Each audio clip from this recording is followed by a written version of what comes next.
Thomas Edison, Richard Branson, John F. Kennedy, Mozart, Michael Jordan, Will Smith. That sounds like a list of highly successful titans in a variety of vocations. Why is it that we rarely hear that they have or had ADHD? And you know what we hear even less about? Serena Williams, Emma Watson, Mel Robbins, Whoopi Goldberg, Agatha Christie, Erin Brockovich, Cher. Yeah, the successful women navigating ADHD. And that's exactly why I started this podcast, ADHD for Smartass Women.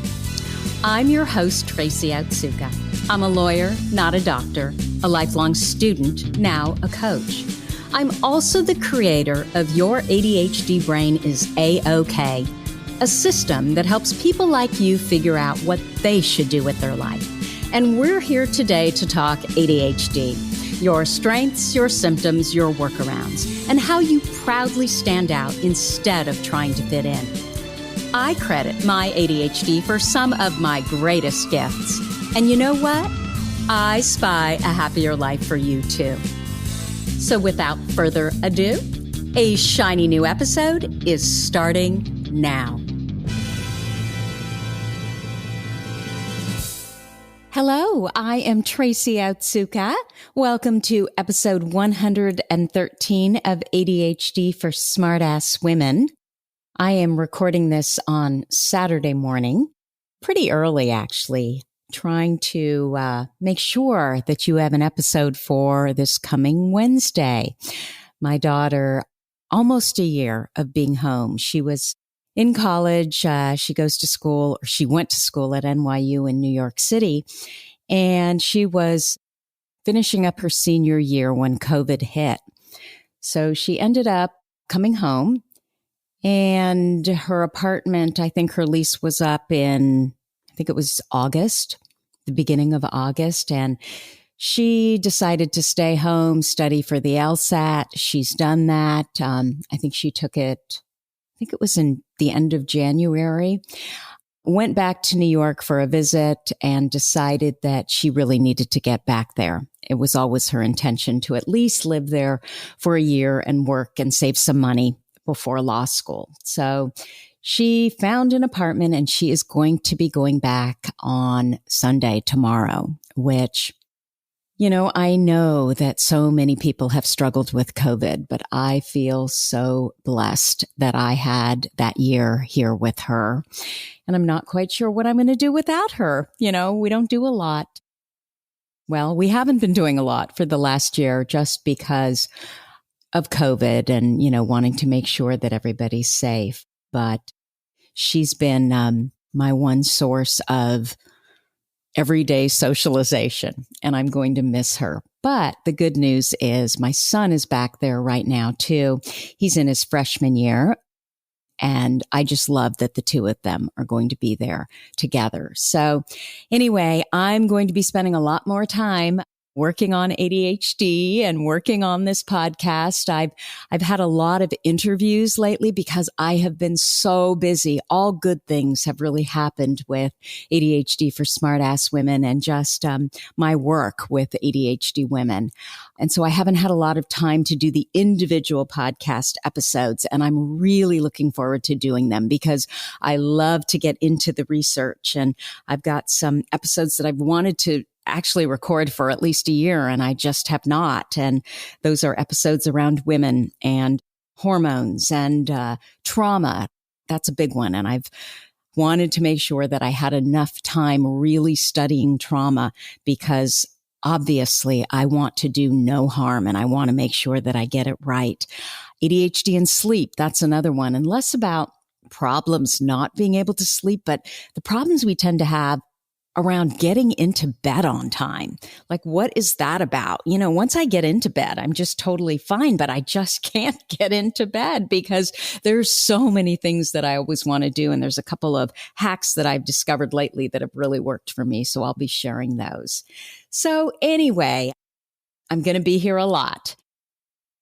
Several years ago, when I was trying to learn everything I could about ADHD, I found out about the ADHD Women's Palooza, which was a series of interviews of the world's top ADHD experts hosted by Linda Rogley. I learned so much from these experts, and I have made a point of listening to these interviews, listening to the Palooza every year when it's available. So this year, the ADHD Women's Palooza, it's going to run from March 8th through March 13th. And that's in a little over a week. All episodes of the Palooza, they are free for 24 hours. And this year, I am honored to be presenting alongside the likes of Edward Hallowell and Sari Solden. Speaking of women and hormones, William Dodson, Terry Matlin, Roberto Olivardia. He's going to talk about CBD and cannabis. Julie Skolnick. I love her talk. She always talks about 2E and gifted women and ADHD. So anyway, if this is something of interest to you, I cannot recommend it highly enough. And you can get more information at ADHDpalooza, that's with 2 O's.com/women. I am also right in the middle of my free 5 days to fall in love with your ADHD brain master series. And I am having so much fun delivering this series and also meeting you all in our pop-up group. I should say I'm having so much fun preparing for this series. By the time you get this podcast, I'll be conducting our second free training, which will be on Wednesday. So it'll be today if you're listening, PST. And it's all about building your own ADHD user's manual. So it'll be a really good one. If you still would like to join, you can find out more information at tracyotsuka.com/I love my brain. I could not have planned this any better. With my daughter leaving, I just really feel like I want to dive in 100%. And that is absolutely what I am doing and will continue to do as part of 5 days to fall in love with your ADHD brain. So on Friday, I'll also be opening the door to my ADHD coaching program. Your ADHD brain is A-OK. We have these interest-driven brains, right? And because of that, I just really believe that there's no point in working on anything until you build that foundation of knowing what's important to you, what your strengths, superpowers, passions, and purpose are. Basically, where do your interests lie? I mean, what's the point of coaching if you're not in the right environment, right? If you're not working on the right things, if you don't know what it even means to be true to yourself. And we often struggle because we're doing the wrong things. We're in the wrong environment and we're with the wrong people. And maybe it started out that we chose work that had, prestige, or it paid a lot of money, or it was just easy for us to get that kind of work. And that's fine initially, but over time, it just wears on us. It's not what we want to do. It doesn't capitalize on our strengths. It doesn't give our life a meaning. It doesn't allow us to live to our potential. It's not in an area that we're interested in. Hell, we don't even like the people that we're doing this kind of work with at times, right? So it's no wonder that we're struggling. And that is exactly what I provide with A-OK. So it's that foundation, right? It's knowing what it is that you should be doing. So today I want to talk to you about building that foundation so that you can know that the decisions that you're making in your life, they're actually the right decisions for you.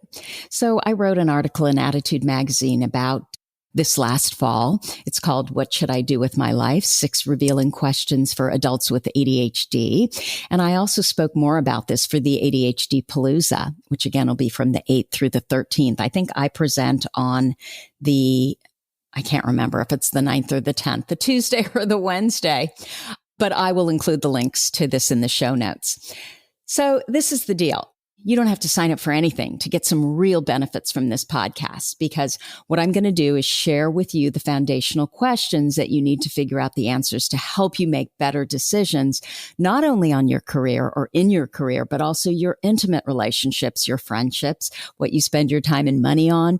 And I'm also going to share a lot of the A-OK concepts in this podcast.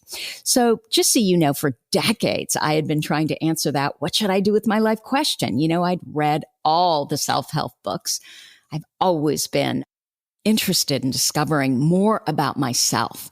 I took countless personality tests. I hired career counselors. I even hired a life coach, but I just couldn't connect the dots in a way that was useful to me. And I just always thought there was something not quite right about the fact that I seemed to care so much more about this what do I do with my life question than my friends did. And I just chalked it up to the fact that I was more ambitious. We now know that drivenness is a form of hyperactivity, and I am very driven and I would say pretty darn hyperactive. And yes, I now know that this was a big part of my ADHD, the sense that I knew I had more potential than I was tapping into. But also I now know that we just care more about living a life of meaning and living to our potential than our neurotypical peers. Perhaps it has something to do with what Drs. Edward Hallowell and John Rady shared in their new book, ADHD 2.0. We really need to be creating. And if we're not creating, we can get anxious and depressed.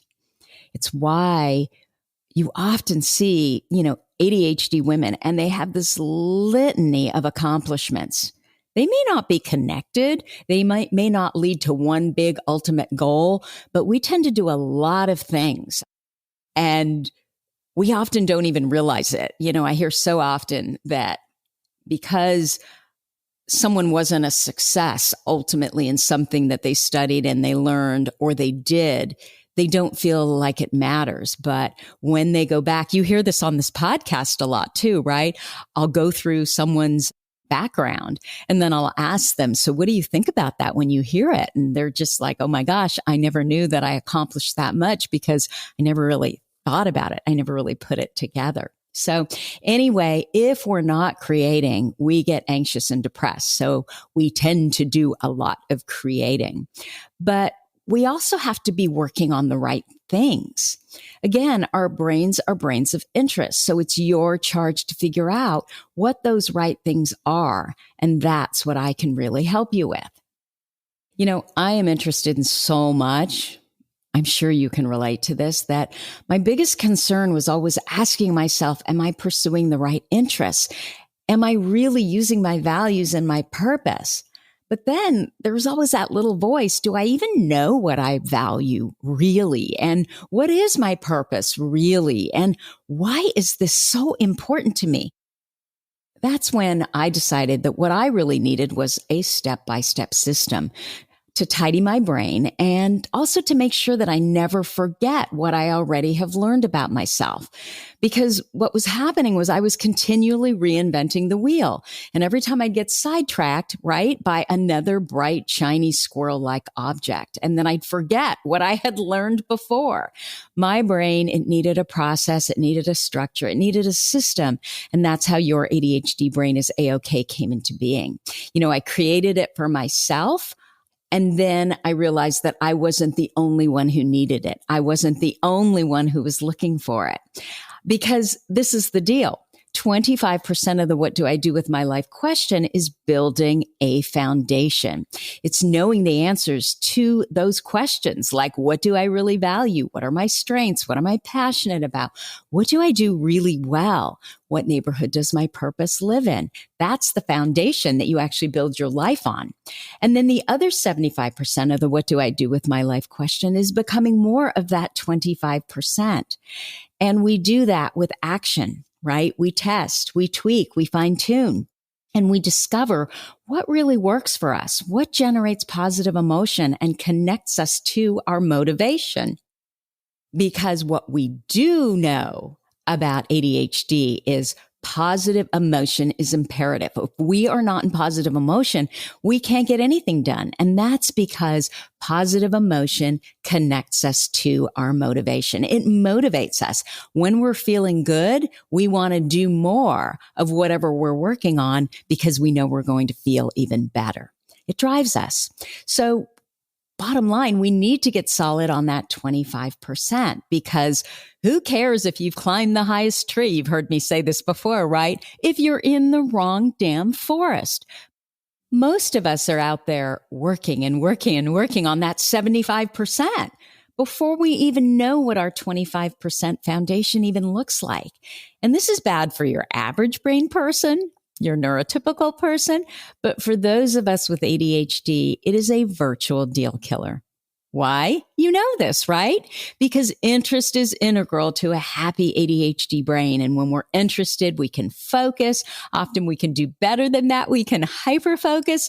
And that's where our success lies. So it's even more important for us to know what we love, what our strengths are, where our purpose lives than for those without ADHD. And I know I've said this many times in many different ways, just in this podcast alone, but I've done it on purpose. I hope I've really hit this point or driven this point home with you. So where do we start? What's the first question we need to ask? Well, it's what do you value? So values are the principles, beliefs, and ideas that you stand for. They drive your personal and professional decisions. They influence your relationships. They make sense of your dreams.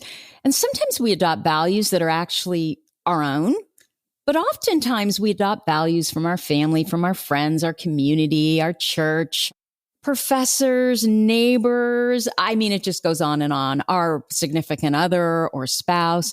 And we think they're our own values, but they're not. And even worse, we don't even realize it. When we live other people's values, we live other people's lives, and then we wonder why we're so unhappy. And this is especially true for those of us with ADHD. We're just more intuitive. We tend to be guided by an inner compass, and we know what we should do. But after years of being told that our way is the wrong way, we just stop trusting ourselves. When we get into trouble, it's because we're out of integrity with ourselves. So if we can get clear on what we value, it makes it a lot easier to make those hard decisions because we know they support our values. Now, one of the big problems that I see with values is we over time come to think that we know what we value. And I can tell you, after working with hundreds of ADHD women, we often don't know what we value. Think about it. If I say to you, do you value love? You're going to tell me, yeah, of course I value love. Do you value compassion? Of course I value compassion. Do you value happiness? Of course I value happiness. And it goes on and on and on. And so what ends up happening is you don't even know what you value, right? Because when you value everything, you ultimately end up valuing nothing. And so that is why it is so important for us to get really clear on exactly what it is that we value. So the second part of the first step of knowing what we value is choosing a life theme. I always suggest that you choose a theme for your life. So your top values drive and make sense of all your other values. For example, my top value is to challenge the status quo, which is such an ADHD value, right? But let me tell you how this really helps me make good decisions. I know that I'm always attracted to the option that shakes things up, that makes things better, that's different than what's always been done, right? So if I need to make a decision, what I'll do is I'll ask myself, which option challenges the status quo more? Since that's the theme for my life and is really who I am, I know that it will hold my interest longer. It'll provide more positive emotion and it'll be more motivating. So guess what? I'm much more likely to resonate with the decision I made and stick with it. The next step is step 2, and that is to choose our signature strengths. You know, many of us with ADHD, we're so good at seeing everything we don't do well, all of our weaknesses. But we often have a clue as to what we actually do well. What are our strengths?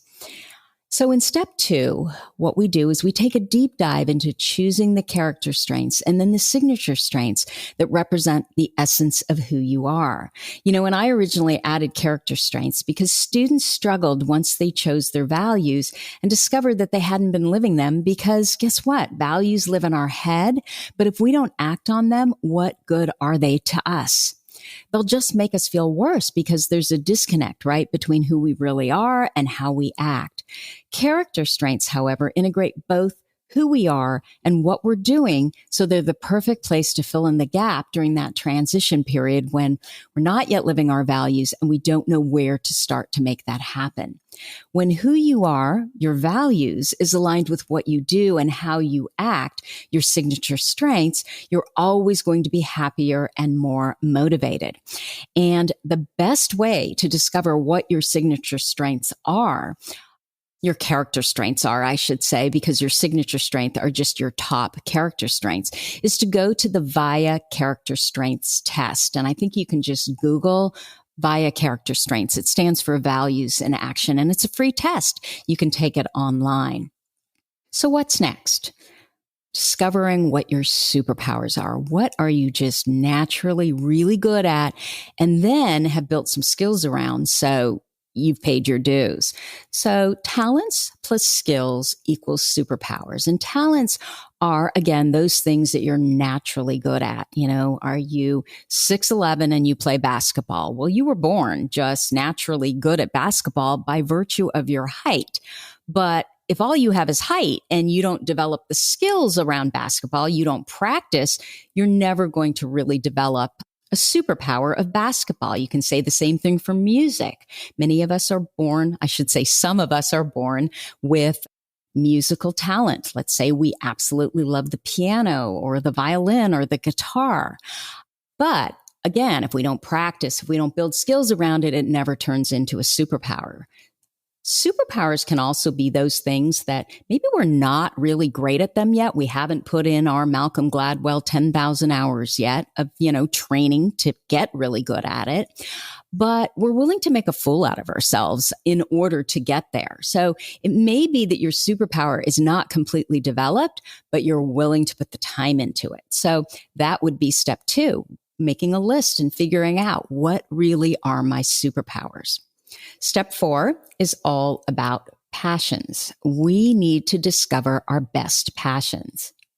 Everyone needs to know what they're passionate about. But for those of us with ADHD, again, it's imperative. And you know why that is, right? Because again, our brains are wired for interest. If we're interested, we generate positive emotion. We pop into hyperfocus. We can be incredibly successful. But if we're not interested, right? We're distracted and bored and we're looking for that next big dopamine fix. Passions come from within. They're what you love to do and could do all day, every day. Passions can be an activity, a cause. My children are a passion of mine. It can be jazz or cooking or dogs, downhill skiing, starting a business, writing, gardening, politics, learning about ADHD. It can be anything, but the thing about passion is it's selfish. It's all about you and what you love to do. Sometimes your passion can also be your purpose, and ultimately, that's the goal. Purpose, then, is the 5th step. Everyone makes such a big, hairy deal about purpose. It's enough to send our already distracted brains into complete overwhelm. What if it's not my purpose? What if instead I find a purpose and I think it's my purpose, but it's really your purpose? No wonder we're terrified to even claim a purpose. Purpose gives your life meaning and it provides direction to your many passions. You can't pursue everything you're passionate about, which is hard for us because we are interested in so much. So our purpose helps us narrow down our focus so that we're pursuing the right passions. Purpose is really just one of your passions that you've attached a side of service to. You're helping someone else or furthering a cause that you really care about. Did you hear what I just said? That is all purpose is. We make such a big deal about it, don't we? But purpose is really just one of your passions. So you're taking a passion and you're attaching a side of service to it. Who am I going to help? What cause am I going to further? Something that I really care about. The best purposes, however, are the ones that you're helping someone else not go through what you went through. Because when your purpose provides meaning to your past, you understand why it was important that you went through what you went through. It explains why you're here on this planet and it puts your life in context. So many times I have students who are just mortified about their past. They're so ashamed, and that's where they have it all wrong. A mistake, it's only a mistake if you hide it, right? If you cloak it in all this shame. Or you just keep repeating the same mistake over and over again. Yeah, that's not good either. But once you expose to the light of day that mistake or what you think is a mistake, and then you use it to help others make different choices, it gives meaning to your past because again, you're helping others make choices that won't be quite as painful to them. And look, if you're not sure what your purpose is, that's fine. And especially for younger women, if you don't have a lot of life experience, sometimes it's hard to pinpoint what your purpose is. And sometimes you just need to work on your passions first, and then the purpose will come over time. So just pick one, pick a purpose, and start testing it. When we're so focused on getting purpose right, we don't act, and therefore we don't move forward. Purpose doesn't live in our heads. It lives and grows in action. When we're working in the neighborhood of our purpose, we feel that positive emotion. We feel that joy. We feel that motivation. Bottom line, you don't search for your purpose. You step into your purpose. It's always been there. You just need to claim a starter purpose and start testing it. You'll know real quickly if you are in the neighborhood of your purpose, and that's really where you need to be starting out. So the final step, step 6, is to identify the overlap. Because we have so many ideas, we often stay in our heads running through our options while refusing to act. Other times we act and then we get pulled in a new direction when something more interesting surfaces, right? Instead, what we need to do is we need to look for the overlap. Ask yourself, where do your values, your life theme, your signature strengths, your superpowers, and your best passions intersect? This sweet spot is where your interests, your natural abilities, your positive emotion, and your motivation converge. It's also where you connect who you are with what you're doing. You know what? I think I also didn't talk about the sweet spot would include the purpose as well. So make sure that you're looking for the sweet spot of where your values, your life theme, your signature strengths, superpowers, best passions, and purpose, if you've claimed one, intersect. And I would highly recommend that you choose any purpose for now, just the first one that comes up that you want to test, and move in that direction. So ideation is often a huge strength for us. But it can also make our brains feel very disorganized, right? In the glow of a new idea, I can forget what I know about myself. So I built my AOK system because I wanted to tidy my overactive brain and I wanted to remind myself about what was important to me. As part of AOK, you build your own intelligence report that lists your values, your life theme, signature strengths, superpowers, best passions, and purpose. And then mine, I'm looking at it right now, it's laminated and it lives in the top drawer of my desk. When I feel drawn to entertain a new idea that I'm putting in air quotes right now, I pull out my intelligence report and I ask myself, does this new idea integrate with my top values, my life's theme, my signature strengths, superpowers, and best passions? Or is it just exciting to me because it's new, right? I think you can relate to that question. So if the answer is no, I shut it down immediately. But if the answer is yes, then I'm allowed to continue. I also consult my intelligence report when I have to make a difficult decision.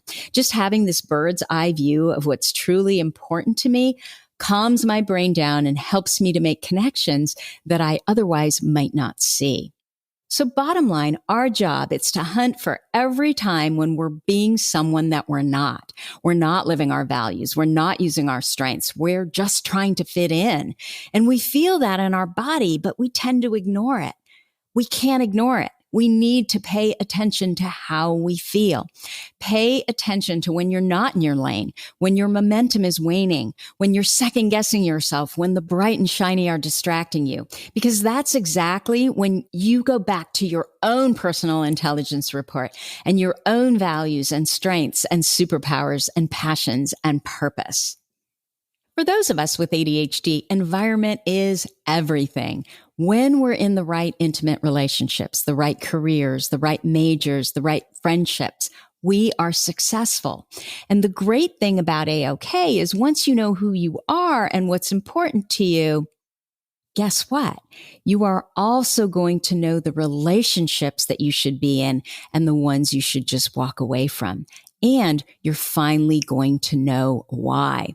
Because this is the deal. When we're talking about our values and what's important to us, it's okay if we're in relationships with people that don't value everything that we value. Although it is easier, the more values we share in common, the easier the relationship's going to be. But this is really what's important about knowing your values. Again, it's okay if we don't value the same thing.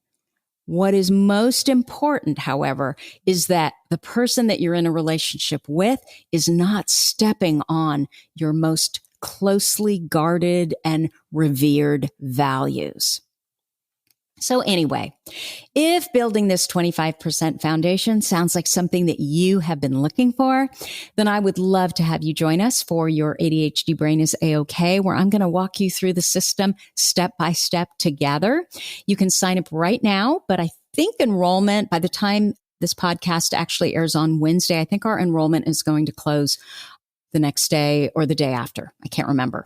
But you can go check. If you'd like more information, go to tracyotsuka.com/AOK. You can do that right now. Again, it's built patented cartography system. I know you've heard me talk about it before. I built cartography initially answering all these questions, but it was built for the neurotypical brain. And so I went back to the drawing board with your ADHD Brain is A-OK, and I made sure that everything that was part of the A-OK program was for the ADHD brain. So it's totally step by step. There's a workbook, there's live trainings and coaching, there's a community. You're going to build your own personal brain blueprint. There's accountability, right? Which is so important for our ADHD brains. All the videos are very short. Worksheets are very streamlined. You can do this. I have ADHD women going through it all the time. So anyway, you'll have everything that you need to discover what it is that you value, what your strengths are, what your passions are, and of course, the neighborhood that your purpose lives in. The program runs for 6 weeks. There is limited enrollment. So when we're at capacity, we're at capacity. And while I will be very careful about who I let into this program, you absolutely don't have to be successful yet, but you have to believe that you can be successful. You have to want to flip that negative ADHD story that is so stuck in your brain. This program, it is for healthy women. If you have unresolved trauma, work on that first and then come back after. I just really want to see you be successful. So I'm excited to offer A-OK. I hope to see you in the program. And again, if you want more information, you can find it at tracyotsuka.com/AOK. Even if you choose not to be in the program for whatever reason, I really hope that this podcast gave you a framework of how to really figure out, okay, what I should be doing with my life right now. Because you have so many gifts. You have so many strengths. And what I know most about you, if you have ADHD, you have a brilliant ADHD brain. So, as always, you're listening to ADHD for Smartass Women. If you like this podcast, please let us know by leaving a review. Our goal is to change the conversation around ADHD, helping as many women as we possibly can learn how their ADHD brains work so that they can discover their amazing strengths. And you know what? Your reviews really do help in that regard. For me, they're like those little gold stars we used to get on our work when we were kids. We know positive emotion is so important for the ADHD brain, and that includes my ADHD brain. So anyway, thank you so much for listening, and I'll see you here next week. You've been listening to the ADHD for Smartass Women podcast. I'm your host, Tracy Otsuka, and we're available on iTunes, Stitcher, Spotify, and Google Podcasts. Not coincidentally, ADHD for Smartass Women, it's also the name of our free Facebook group. We're a totally smartass community of successful, ambitious women who share our ADHD wins, questions, and workarounds. Join us at tracyotsuka.com, where you can also find more information on our Your ADHD Brain is A-OK system. I spy a happier life for us, and I'll see you again next week.